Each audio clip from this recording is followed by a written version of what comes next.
ओम शांति।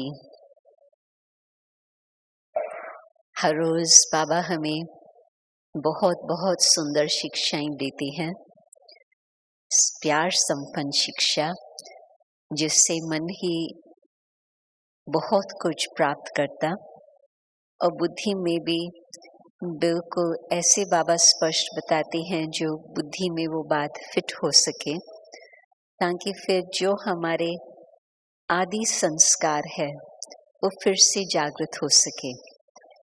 क्योंकि जो बाबा के ब्राह्मण बच्चे बनते हैं उन्हों को ये तो मालूम ही है कि हम सो देवता थे और अब फिर से हम सो ब्राह्मण बन करके फिर हमें हम सो देवता बनना है।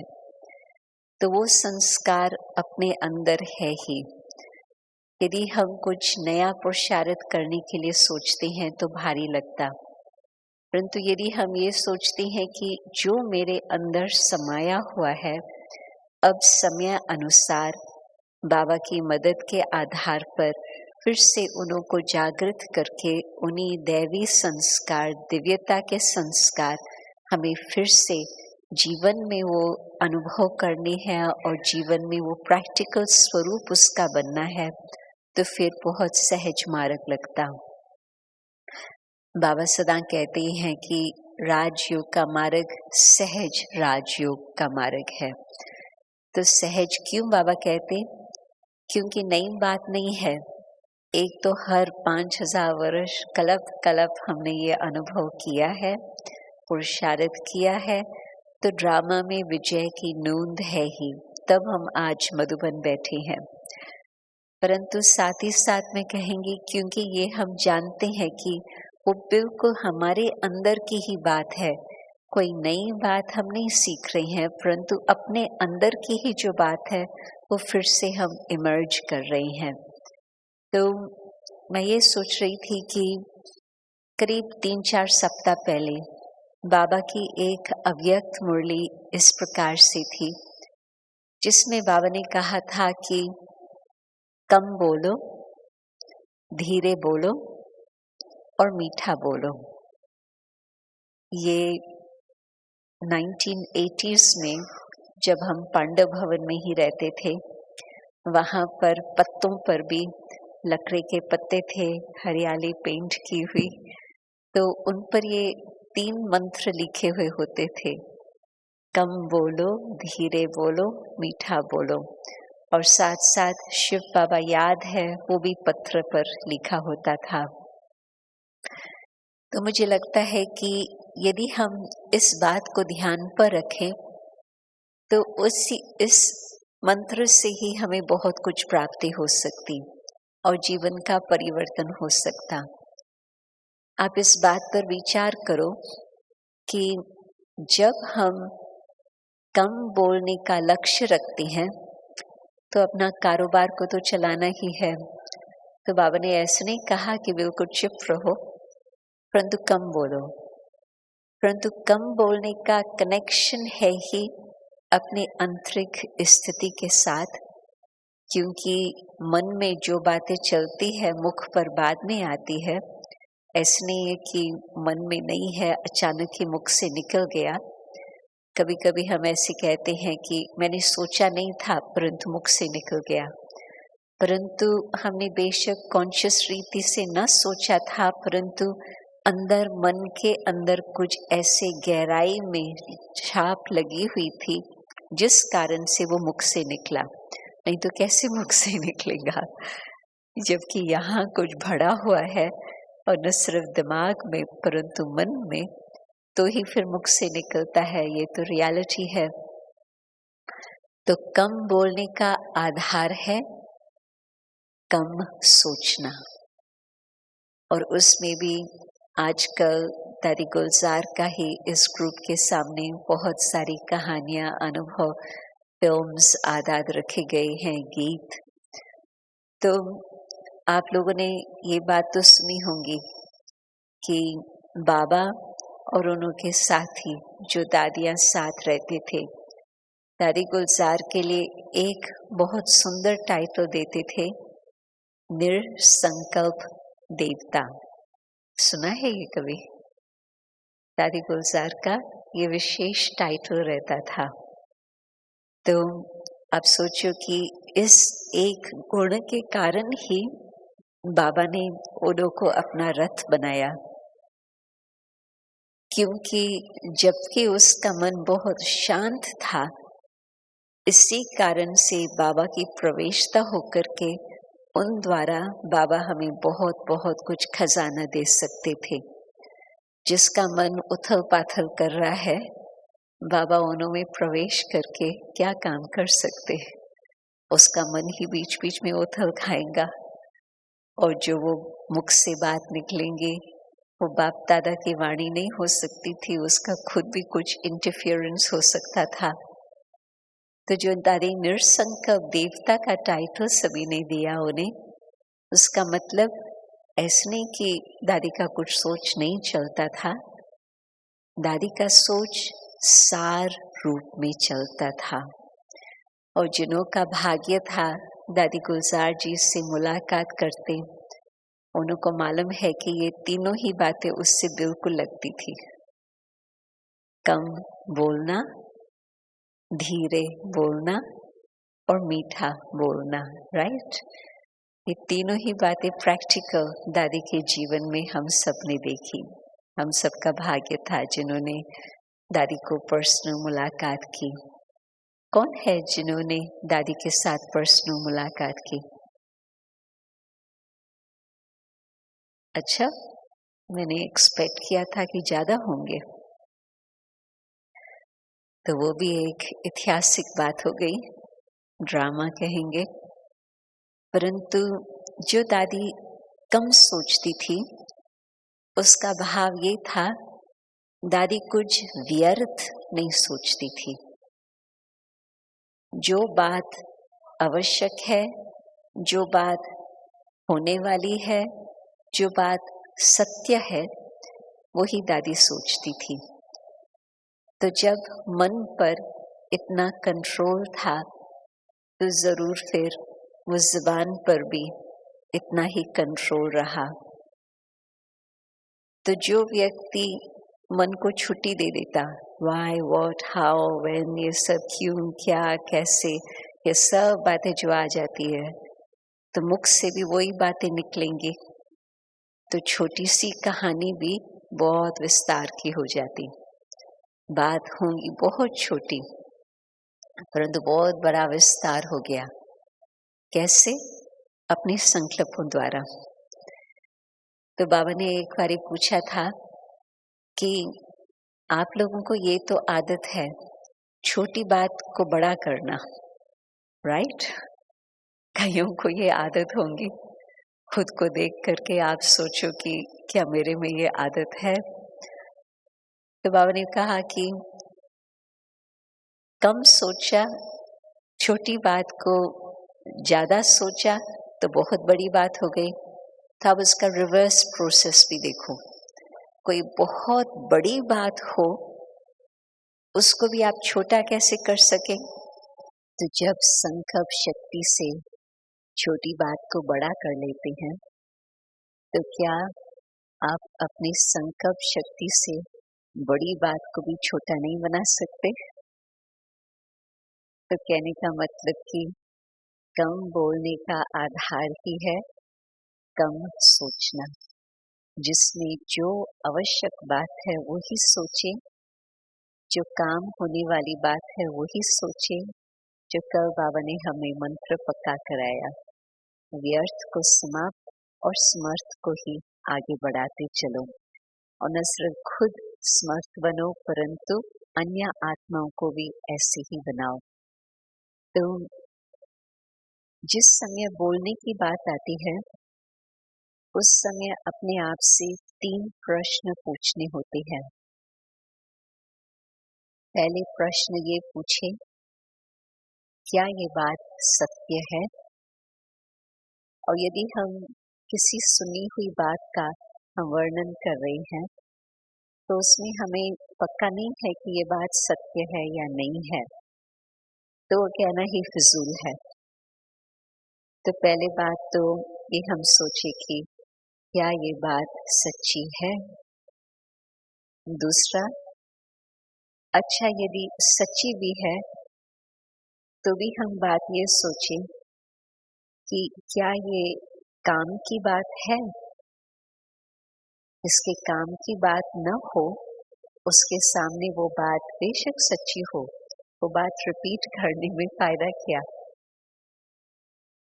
और तीसरी बात, क्या इस बात से जिसको हम सुना रहे हैं, क्या उस आत्मा की उन्नति होंगी?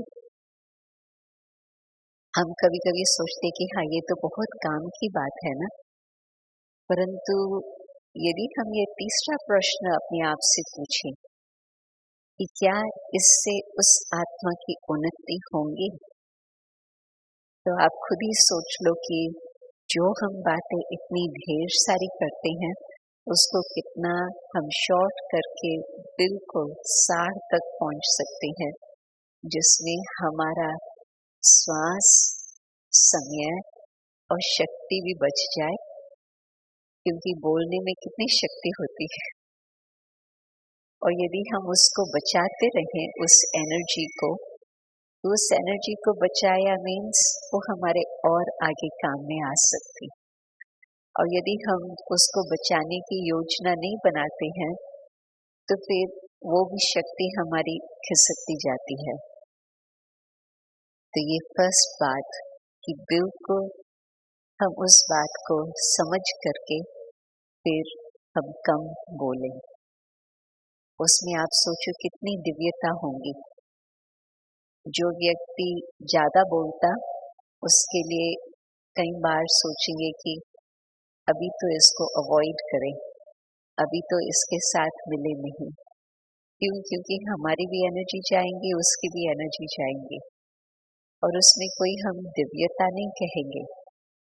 परंतु जो आत्मा कम बोलती, समझते हैं कि उनके एक एक शब्द की वैल्यू होंगी और वो वैल्यूबल चीज मुझे काम की आएंगी। तो हम चाहते हैं कि ऐसे आत्मा के साथ हम कनेक्शन में आए, उसके साथ हम कुछ समय भी बिताएं, क्योंकि वो हमारा समय भी वैल्यूबल होगा, काम की बात होंगी, तो उसमें दिव्यता अवश्य ही बढ़ती जाएंगी। मुझे मम्मा याद आती। मम्मा का सूरत मूरत ही ऐसे था जो बिल्कुल हर एक को दिव्यता ही नजर आती थी। साधारणता तो बिल्कुल नहीं, परंतु कई लोग कहते थे कि आप लोग जो ये कहते हो कि इस ज्ञान से, इस राजयोग से नर से नारायण बन सकते हैं, नारी से श्री लक्ष्मी बन सकते हैं, हम कैसे माने? परंतु जब मम्मा को देखते थे, कैसे माने ये प्रश्न नहीं आता था। बिल्कुल मम्मा का स्वरूप ही ऐसे था, जो आज बेशक सफेद वस्त्रधारी है, परंतु वो लक्ष्मी का ही स्वरूप नजर आता था। दादी प्रकाश मणि को देखते थे तो बेशक रूप साधारण, परंतु उसके गुणों द्वारा भी शब्द ही ये आता था जो एक विदेश का जर्नलिस्ट आया था, बिल्कुल ज्ञान नहीं था उसके अंदर, परंतु उसने फिर दादी प्रकाश मणि को देख करके फिर वापस लंदन में पहुंच करके उसने बिल्कुल अपने आर्टिकल में लिखा रीगल। रॉयल से भी एक और ऊंचा शब्द रीगल, जैसे कि कोई एम्प्रर होता है, एम्प्रेस होती है। बस देखने से ही उसको ये इम्प्रेशन बैठा कि दादी का तो बिल्कुल रीगल स्वरूप है। तो आप सोचो कि जब ऐसी आत्माएं बाबा के कार्य में सामने है हमारे, कईयों ने तो दादी गुलजार को भी नहीं देखा, तो दादी प्रकाश मणि या मम्मा की तो बहुत पीछे के इतिहास की बात हो गई, परंतु आप समझ सकती हैं। और आजकल तो वीडियोस द्वारा, टेप्स द्वारा कितनी बातें सब तरफ पहुंच जाती है। मुझे याद आता है किसने मुझे कहा कि मैं चाहती थी कि मम्मा को मैं ज़्यादा जानूं, तो मैं सोचती थी कि मैं कैसे जान सकती हूँ। तो फिर उसने खोज की और अपनी खोज से उसको कुछ मम्मा के बुक्स की पता चला, मम्मा के वाणी की बहुत सारी बातें मिली। तो कुछ सप्ताह के बाद उसने कहा कि अभी मुझे लगता है कि मैं मम्मा को अच्छी तरह से जानती हूँ और हाँ, मैं मम्मा को उस कदम में फॉलो कर सकती हूँ। तो आज का टेक्नोलॉजी का साधन ऐसे है जो बेशक हम फिजिकल हिसाब से इन दादियों से ना भी मिले हो, जो मिले हैं उनका तो सौभाग्य, परंतु जो ना मिले हैं वो भी ये नहीं कह सकते हैं हम उनको जानते नहीं। जैसे शिव बाबा को इन आंखों से नहीं देख सकते हैं, परंतु बुद्धि से तो जान सकते हैं। इसी तरह से जिन्होंने इतने यज्ञ की स्थापना के कार्य में मदद की है, सेवाएं की है, जो इतना फाउंडेशन मजबूत आज तक चल रहा है और वृद्धि को प्राप्त करते जा रहे हैं, उन्हों की भी आप बिल्कुल थोड़ा सा खोज करेंगे तो आपको बहुत कुछ उसकी जानकारी मिलेंगी और आप उन्हों को अपने आंखों के सामने देखेंगे जैसे फरिश्ते घूम रहे हैं और आपको उन्हों के द्वारा वो प्राप्ति हो सकेंगी।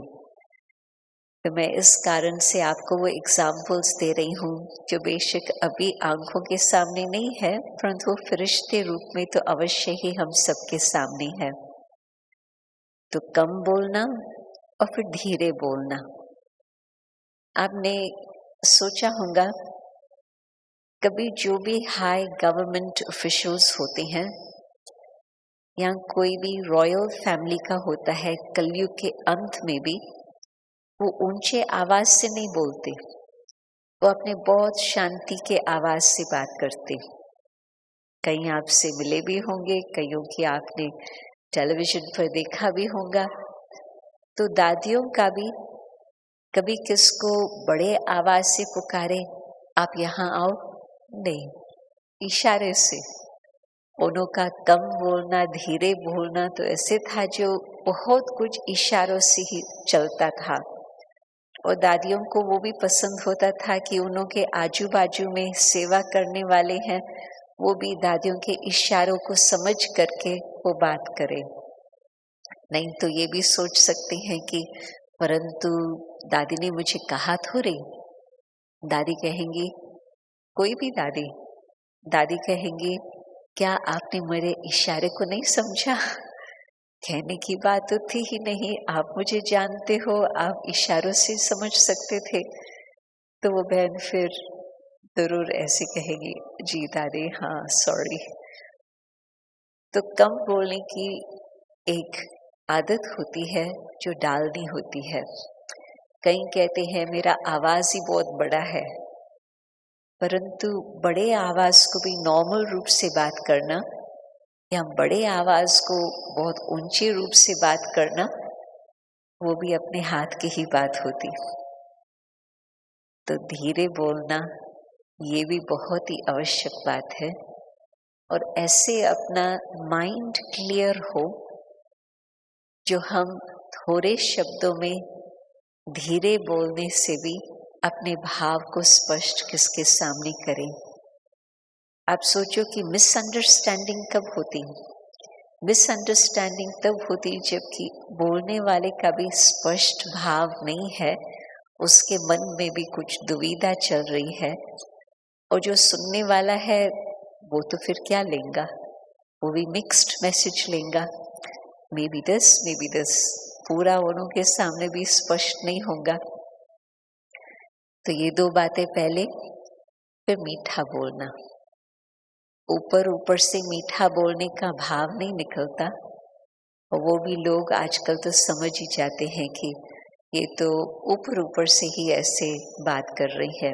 उन्हों के मन का भाव कुछ अलग है और शब्द कुछ अलग है, हर एक को वो फीलिंग आती है। परंतु जब हम ये मंत्र याद करते कि मीठा बोलना है, उसका मतलब ये है कि आत्मा ने अपने अंदर की इतनी सफाई की हुई हो, जो बाबा कहते थे कि पवित्रता की स्टेज वो हो जो व्यर्थ कुछ भी न आए, न संकल्प में न स्वप्न में। अपवित्रता का कुछ अंश मात्र न हो। आप सोचो 5 विकारों का कनेक्शन ही है अपने को मीठा बनाना। जब 5 विकारों पर हमने जीत प्राप्त की है तो काम, क्रोध, लोभ, मोह, अहंकार, उसका मतलब ये सब बातें हमने अच्छी तरह से आत्मा को बिल्कुल इनसे मुक्त करके आत्मा को स्वच्छ बनाया है, इतना पवित्र बनाया है जो बिल्कुल कोई प्रकार का कचरा अंदर न हो। तो ही फिर सचमुच मीठा ऐसे बोलेंगे जो हर एक शब्द जैसे कि वरदान होगा, एक एक शब्द अमूल्य होगा, जिससे अनेक आत्माओं का कुछ प्राप्ति होगी, कुछ फायदा होगा। तो मैं जब आज की टॉपिक पर थोड़ा सा विचार कर रही थी तो मुझे लगा कि ये मंत्र बाबा ने बहुत अच्छा बताया है, जिससे सचमुच ही आत्मा की बिल्कुल अच्छी तरह से स्वच्छता हो जाए। और जब आप सोचो कि कोई भी दिव्यता की बात है, वो यदि आज हमारे मन के अंदर कोई भी विकारों की छाया है थोड़ा सा भी, तो उसके अंदर वो दिव्यता का अनुभव नहीं होगा, खुद को भी नहीं होगा, अन्य आत्माओं को भी उन्हों के द्वारा वो अनुभव नहीं प्राप्त हो सकता। जो खुशबू कह रहे थे पहले भी, वो जो खुशबू हो पवित्रता की, वो खुशबू ही दिव्यता की निशानी है। बाबा के सामने आते थे साकार बाबा के, तो ऐसी ही फीलिंग आती थी जैसे कि खुशबू आ रही है। बाबा कोई परफ्यूम नहीं यूज करता था, बाबा के सामने कोई और गुलाब के फूल भी नहीं नजर आते थे, परंतु बाबा के अंदर ही ऐसे उनकी पवित्रता की स्थिति थी जो बिल्कुल वो दिव्यता का अनुभव होता था, वो खुशबू आती थी। जब बाबा ने शरीर छोड़ा 18 जनवरी नाइट और क्रियाक्रम सारा हुआ 21 जनवरी को, तो उस बीच में कितने दिन पड़ गए, कितने घंटे पड़ गए। और हम देखते थे कि क्रिमेशन से पहले भी बाबा का जो चेहरा था, बिल्कुल वो चेहरा एक फूल के समान नजर आ रहा था। आप लोगों ने कईयों को देखा होगा, आत्मा जब शरीर छोड़ती है तो वो जो लाश है उसका कुछ घंटों के बाद ही, जल्दी ही कोई न कोई उसका चेंजेस आती जाती है, रंग चेंज हो जाता है। जो मेडिकल लोग हैं उन्हों को तो ज़्यादा इस बात का अनुभव है, परंतु बहुत सारा फर्क पड़ जाता है। एक ये भी कारण है जो हम भारत में जल्दी क्रियाक्रम कर लेते हैं, क्योंकि हम जानते हैं कि फिर जो चेहरा होगा वो इतना सुंदर नहीं होगा जैसे पहले था।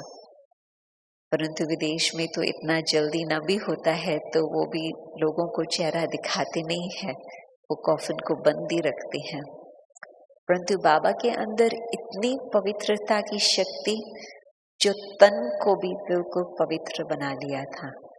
जो दिव्यता बाबा की थी, आत्मा की थी, उसने तन को भी इतना पावन बना लिया कि उसमें भी बाद में भी कुछ और प्रकार का फर्क नहीं पड़ा। बाबा का चेहरा वो ही एक गुलाब के समान नजर आता था। तो दिव्यता संपन्न जीवन न केवल आत्मा परंतु शरीर भी अंग अंग शीतल, अंग अंग पावन। दिव्यता हमारे मस्तक से नजर आए, दिव्यता हमारे नैनों से नजर आए, दिव्यता हमारी मनसा वाचा करुणा से नजर आए, तो हम कहेंगे कि ब्राह्मण सो देवता। उसमें भी आप सोचो कि एक और बात, आजकल कई बार, न सिर्फ एक बार, परंतु बाबा के मूल्यों में, चाहे ब्लेसिंग में, अव्यक्त मूल्यों में भी और ब्लेसिंग में भी, मैंने नोट किया है एक गुण है जो कई बार बाबा मेंशन करते हैं।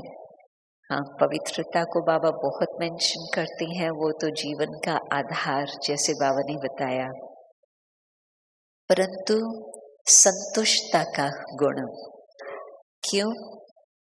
क्योंकि आत्मा जब असंतुष्ट है तो उसमें उसकी भाषा कुछ बदल जाती, उसका व्यवहार कुछ बदल जाता, उसका जो कार्य चलता है वो भी उसमें कुछ फर्क आ जाता।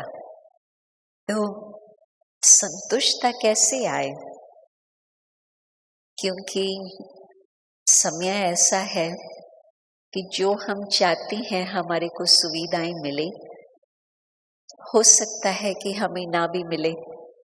हम एक्सपेक्टेशन बहुत बड़ा रखते हैं, ये भी होना चाहिए, ये भी होना चाहिए, ये भी होना चाहिए, और फिर वो नहीं हो पाता। तो हम फिर थोड़ा बहुत अपनी जो वो खुशी की स्थिति होनी चाहिए वो नहीं हो पाती।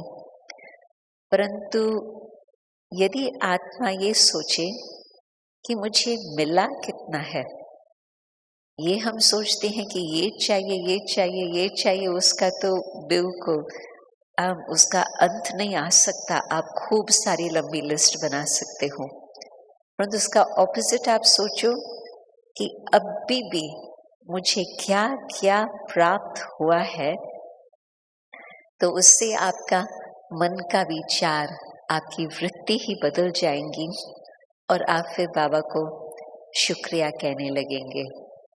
जब असंतुष्ट मन है, आप बाबा को ये कह सकते हैं, बाबा तेरा शुक्रिया। आपके मन में लिस्ट आएगी, बाबा मुझे ये चाहिए, ये चाहिए, ये चाहिए, और बाबा कहते हैं कदम कदम पर मीठा बाबा, प्यारा बाबा, शुक्रिया बाबा आप करते रहो। तो सचमुच शुक्रिया कहने से मन बहुत शीतल हो जाता है, मन बहुत शांत हो जाता है और आपका योग बहुत अच्छा लगेगा। आप बाबा के सामने कंप्लेंट्स की लिस्ट रखो तो आपको क्या फीलिंग आएगी? बाबा मुझे खुशी दे रहा, बाबा मुझे प्यार दे रहा, वो तो संभव ही नहीं, क्योंकि हमारा मन कुछ अलग ही रास्ते पर चल रहा। ये आप सोचो बाबा आपने मुझे कितना सब कुछ दिया है, तो वो सोचने से फिर आपके मन में अवश्य ही नेचुरल रूप से आएगा बाबा तेरा शुक्रिया। तो शुक्रिया शुक्रिया कहते रहो, कदम कदम पर शुक्रिया कहते रहो, तो और बाबा आपको आगे बहुत अच्छी तरह से उड़ा के लेके जाएगा। तो ये एक बहुत सहज तरीका है अपने आप को संतुष्ट करने का। और जिस घड़ी आत्मा संतुष्ट है तो आपके मन से न सिर्फ बाबा शुक्रिया आएगा, परंतु आप ये भी कहेंगे कि वाह मेरा भाग्य, वाह ड्रामा, वाह बाबा। तो जो स्थिति हम बनाने चाहते हैं, ये बहुत सिंपल युक्तियां हैं जिससे हम बना सकते। और युक्तियां शब्द में लगता है कि कुछ हेर फेर भी हो सकती, परंतु बाबा जिस भाव से कहते हैं युक्ति, उसका मतलब है राइट मेथड, हर प्रकार से करेक्ट विधि। क्योंकि कोई भी बात सामने आती है, जैसे विदेश में ये बहुत सिंपल एग्जाम्पल देते हैं, आपके सामने पानी का ग्लास है और उसमें आधा पानी भरा हुआ है, तो एक प्रकार से आप ये सोच सकते हैं कि ये तो आधा खाली है, और दूसरे प्रकार से आप ये सोच सकते हैं कि आधा तो भरा हुआ है। तो आपकी वृत्ति पर आधार है, उस वृत्ति अनुसार आपकी दृष्टि ऐसे होगी, ये तो देखो आधा तो खाली है, या ये सोचेंगे ये तो आधा तो भरा हुआ है, आधा भरा हुआ बेस से तो मेरी प्यास बुझ सकती है। तो जो हमारी मन की वृत्ति है उसमें किस प्रकार से आता है, हमारे बुद्धि के अंदर स्मृति, अपनी स्मृति से ही वृत्ति बनती और अपनी वृत्ति से ही फिर वो दृष्टि होती। और आपकी दृष्टि में कुछ नाराजगी आ गई देखो उसका ये कमरा अच्छा है, मेरा ये कमरा अच्छा नहीं है, तो मधुबन की खुशी आपको कहाँ से मिलेगी? आपकी शुरू से ही वृत्ति ऐसे हो गई तो क्या प्राप्ति होंगी? परंतु मधुबन में आने का मौका मिला, मधुबन मुझे कम से कम बेड मिला, मधुबन में मुझे इतना स्वच्छता का रमा भोजन मिला। अच्छा चलो 1 घंटा मुझे क्यू में रहना भी पड़ा, कोई हर्जा नहीं। 1 घंटा भी मधुबन में बिताया, वो भी बाबा की याद में हम बिता सकते।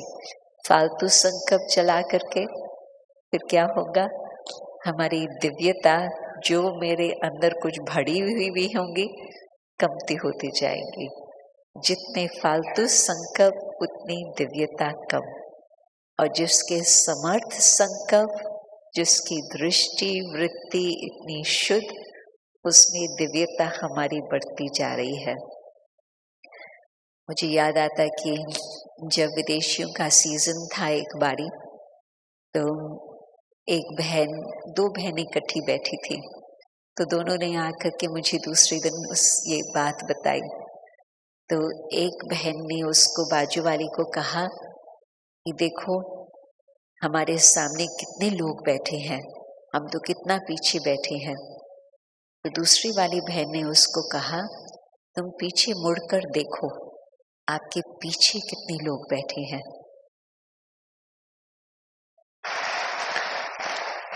तो रियलिटी में जब उसने पीछे मुड़ के देखा, हजारों लोग बैठे थे, हजारों के अंदाज से।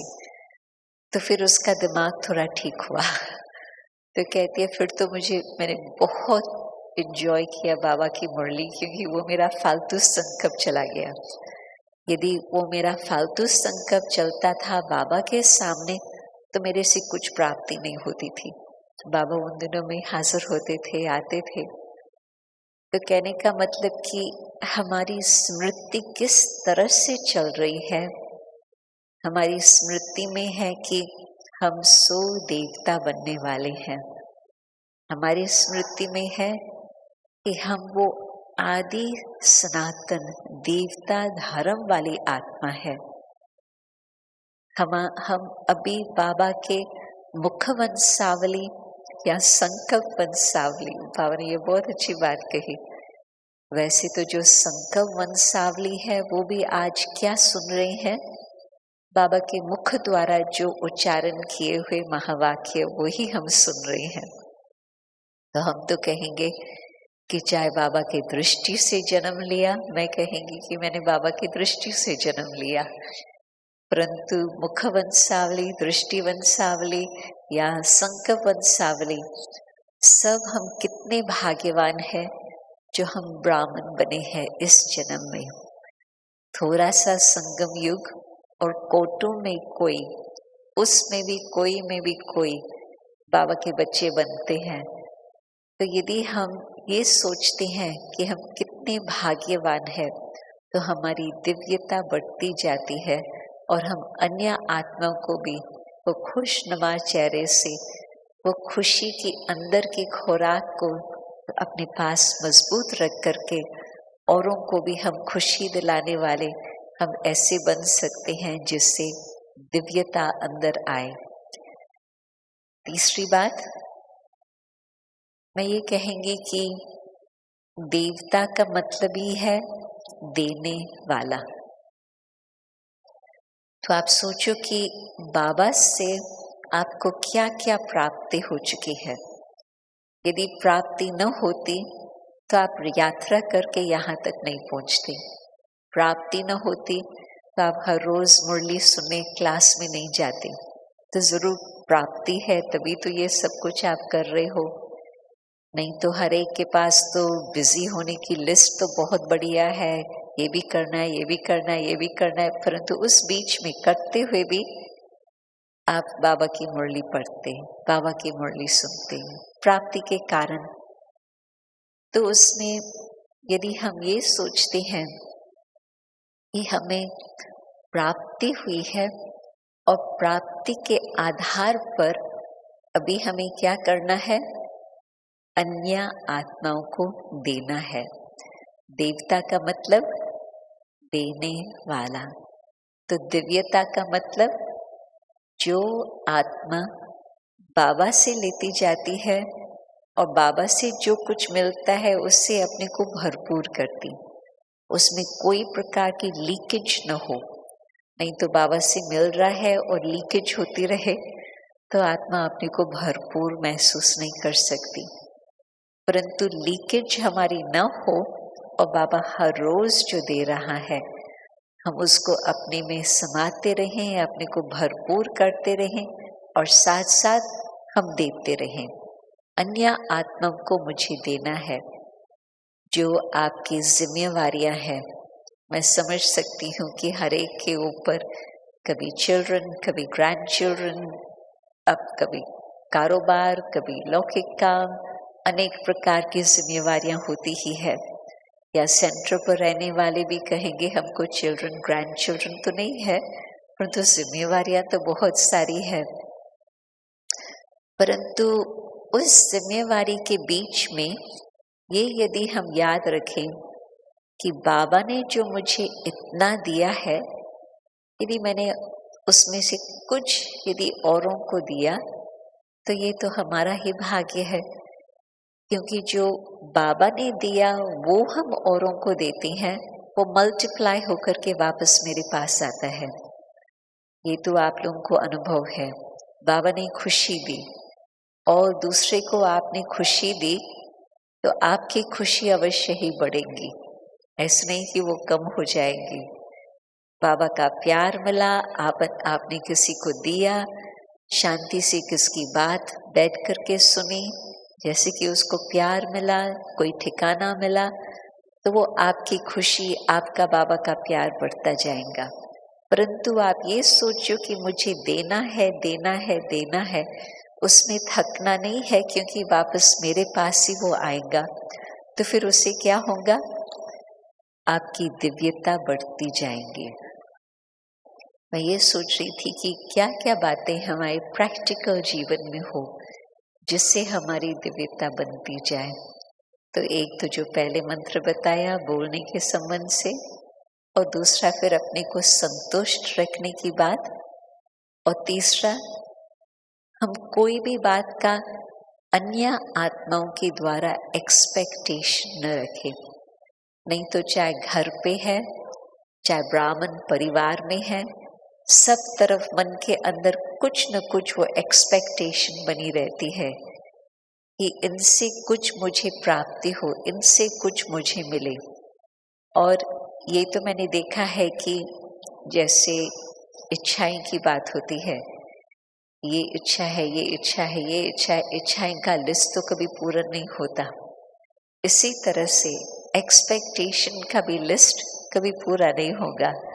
इतना मिला तो भी कहेंगे नॉट इनफ, इतना मिला तो भी कहेंगे उससे भी अधिक चाहिए। तो जो एक्सपेक्टेशंस की लिस्ट है तो वो हम बिल्कुल न रखें। हम ये सोचे कि जबकि दाता सागर हमें सब कुछ दे रहा, मुझे भी मनुष्य से लेकर के क्या चाहिए? मनुष्य तो मुझे कुछ देंगे तो उसका हिसाब किताब बनेगा। मैंने मनुष्य से लिया, मुझे मनुष्य को कुछ देना पड़ेगा। परंतु बाबा से लिया तो बाबा को हम क्या दे सकते? बस हम अपने दिल का प्यार दे सकते, अपने दिल से थैंक्स दे सकते। बाबा और कुछ चाहता ही नहीं। वो भी हम बाबा का प्यार बाबा को देते हैं तो बाबा कहेगा हाँ इसका बुद्धि योग ठीक रहेगा। वो भी कोई बाबा को प्राप्ति नहीं होती। हम प्यार देवे ना देवे, बाबा तो है ही प्यार का सागर। परंतु हम बाबा को अपना दिल का प्यार देते तो बाबा हमारे प्रति निश्चिंत रहेगा कि हाँ इस आत्मा का बुद्धि योग ठीक लगा हुआ है, तो इस आत्मा का भविष्य सद्गति जरूर ही होंगी। बुद्धि योग यहाँ वहाँ चले गया एक्सपेक्टेशन के कारण, तो बाबा आपको गति सद्गति कैसे दे सकते? तो ये हम बिल्कुल देखें कि क्या मैं देवता हूँ, देने वाला हूँ, और जितना जितना आप देते जाओ आपकी दिव्यता का बिल्कुल डिग्री बढ़ती ही जाएंगी। और फिर लास्ट बात मैं ये कहेंगी कि दिव्यता के लिए एक बहुत ही आवश्यक गुण है। सब गुणों की लिस्ट तो आ जाती है दिव्यता के अंदर, और जैसे पवित्रता का वर्णन किया, संतुष्टता का वर्णन किया, इसी तरह से एक और बात जो मैं देखती हूँ कि आजकल कुछ कम नजर आती है संसार में। बहुत वर्ष पहले मैंने दादी के साथ तो दादी जानकी के साथ तो कई बार टूर करने का भाग्य मिला, परंतु हम 2 विदेशी भाइयों के साथ थे और दादी और हम थी। कार की जर्नी थी, 3-4 जगह यूके में हम ट्रैवलिंग कर रहे थे। प्रोग्राम्स भिन्न भिन्न स्थानों पर रखे हुए थे उस एरिया में। तो सवेरे के क्लास में उस समय कोई ब्राह्मण नहीं थे उस एरिया के, तो जो 2 भाई थे वही हमारे साथ थे। तो उन्होंने दादी से पूछा कि दादी, जो हम लोगों को आप एक बात सुनाने चाहो जिससे हमारी बहुत प्राप्ति हो, फायदा हो, वो किस प्रकार से आप कहेंगे, हमें किस बात पर ध्यान हो? तो दादी को ज्यादा सोचने की जरूरत नहीं थी। 1 सेकंड साइलेंस करके दादी ने उन लोगों को कहा, मैं देखती हूँ कि मेरे जमाने में बचपन से लेकर, और दादी का जन्म हुआ था 1916 में, तो आप सोचो कि वो ज़माना बिल्कुल कुछ और ही था, न सिर्फ विदेश के हिसाब से परंतु भारत के हिसाब से भी। तो उस समय बचपन से ही हम लोगों को रिस्पेक्ट देना, हर एक के साथ रिस्पेक्ट से बात करना, वो हमारे बिल्कुल अंदर रगों में डाला जाता था। बच्चा डिसरिस्पेक्ट से बात करे वो तो कभी देखा ही नहीं, परंतु 2 भाई भी आपस में डिसरिस्पेक्ट से बात करे वो भी नहीं होता था। स्टूडेंट टीचर के साथ किस प्रकार से बात करे, बिल्कुल उसको भी रिस्पेक्ट से बातचीत करना सिखाया जाता। तो आजकल के संसार में, ये था अराउंड 1984-85 की बात, तो बताया कि आजकल के संसार में रिस्पेक्ट का इतना महत्व नहीं रखा जाता। तो मैं समझती हूँ कि आप लोग इस बात पर थोड़ा ध्यान रखें तो आपके अंदर और गुणों की भी धारणा सहज हो सकेंगी। और फिर उन्होंने कहा कि यदि रिस्पेक्ट वो नेचुरल संस्कार अभी नहीं हमारे अंदर है, हम किस तरह से वो रिस्पेक्ट को धारण कर सकते। तो दादी ने कहा, जितना आप खुद आत्म स्मृति में रहेंगे और ये याद रखेंगे कि हम किसकी संतान है, तो उस हिसाब से फिर आपके एक अंदर ऑटोमेटिकली स्वमान की स्थिति बनी रहेंगी। और जिस आत्मा को अपना खुद का स्वमान है वो हर एक के साथ वो सम्मान का व्यवहार करता। और आज के ज़माने में क्यों नहीं बच्चों को या बड़ों को भी 1-2 के लिए स्वमान है, क्योंकि खुद के लिए उन्होंने अपना पहचान करके अपनी स्वमान की स्थिति को बना के नहीं रखा है। तो न सिर्फ विश्व का वातावरण और न सिर्फ पेरेंट्स बच्चों को इतनी शिक्षा उस प्यार से नहीं देते, परंतु आत्मा अपने आप को भूली हुई होने कारण उसको अपने आप की पहचान नहीं है, इस कारण से आत्मा को स्वमान नहीं है। और जिस आत्मा को स्वमान है वो सहज सहज हर बात को पार कर सकती। कोई भी मुश्किलात आती अपने स्वमान की स्थिति से उसको पार कर सकती। उसके कोई कंप्लेंट्स नहीं होते, ये हुआ ये हुआ ये हुआ, परंतु अपने स्वमान की स्थिति में रह करके आगे बढ़ती है। या ये भी नहीं सोचती कि इस आत्मा को कुछ मान तो मुझे नजर नहीं आता है, मैं किस हिसाब से उसको मान दूं। नहीं, वो भी बात नहीं है। मुझे देवता बनना है तो देवताएं आपस में किस तरह से व्यवहार करते होंगे, वो थोड़ा पिक्चर आप इमर्ज करो अपने मन में। आप जब उस स्वमान की स्थिति में स्थित होंगे तो आपका नेचुरल सबके साथ उस दिव्यता के हिसाब से आप सबका व्यवहार चलेगा, रिस्पेक्ट से चलेगा, आप प्यार से बात करेंगे, आप संतुष्ट मन होकर के औरों के साथ व्यवहार में आएंगे। तो ये कुछ कुछ बातें हैं जो प्रैक्टिकल लाइफ में हम अपने आप को चेक कर सकते हैं, और कोई भी बात को उठाओ उससे तो बहुत कुछ प्राप्ति हो सकती, परंतु सब बातों को जीवन में ध्यान रख करके उतारो तो फिर तो देवता स्वरूप तुरंत ही नजर आएंगे। ओम शांति।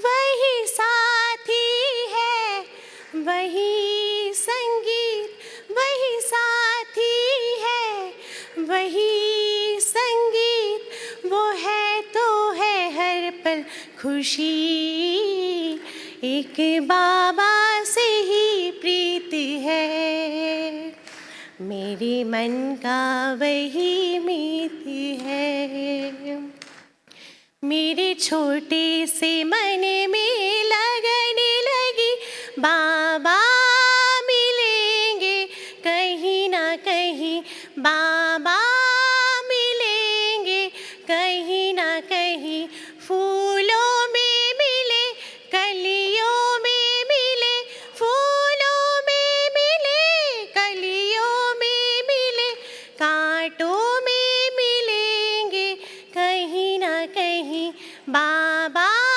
मिलेंगे कहीं ना कहीं, धरती पे मिले, अंबर में मिले, धरती पे मिले, अंबर में मिले, मुरली में मिलेंगे कहीं ना कहीं, बाबा मिलेंगे कहीं ना कहीं, मेरे छोटे से मन में लगने लगी, बाबा मिलेंगे कहीं ना कहीं, मंदिर में मिले, मस्जिद में मिले, मंदिर में मिले, मस्जिद में मिले, मधुबन में मिलेंगे कहीं ना कहीं, बाबा मिलेंगे कहीं ना कहीं, बाबा मिलेंगे कहीं ना कहीं। शुक्रिया।